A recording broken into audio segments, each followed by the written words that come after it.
Sa bawat araw, patuloy na nagbabago ang ating mundo. Kasabay ng pag-unlad ng teknolohiya, mas nagiging mabilis at madali ang pagkuha natin ng impormasyon.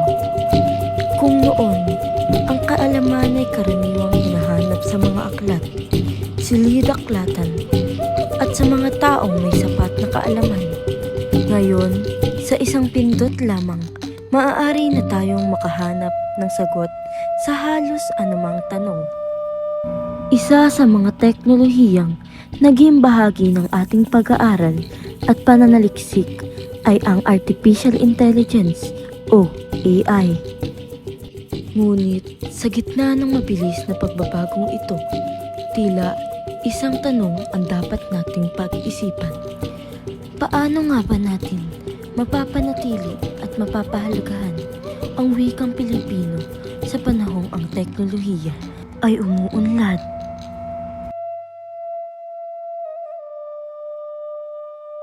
Sa aming paglalakbay ay nakapanayam namin ang isang 80 taong gulang na babae na ating tatawaging Lola Samantha.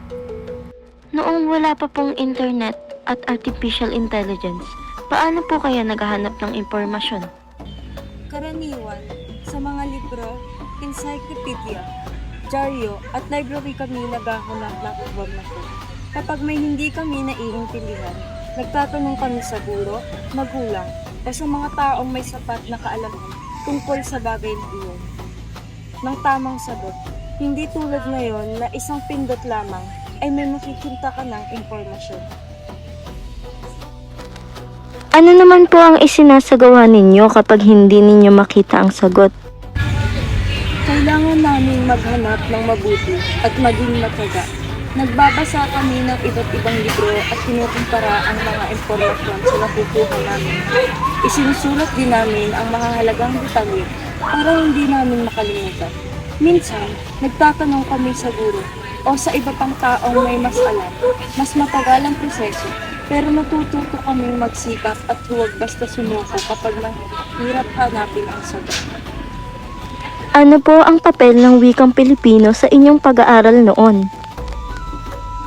Malaki ang papel ng wikang Pilipino dahil ito ang isa sa mga wikang mas madaling namin ginagamit sa pagpapaliwanag at pag-unawa. Kapag Pilipino ang ginagamit, mas madali namin na ipapahayag ang aming mga tanong at ang mga aralin. Para sa amin, mahalaga ang wika dahil hindi lamang ito ginagamit sa pakikipag-usap, kundi ginagamit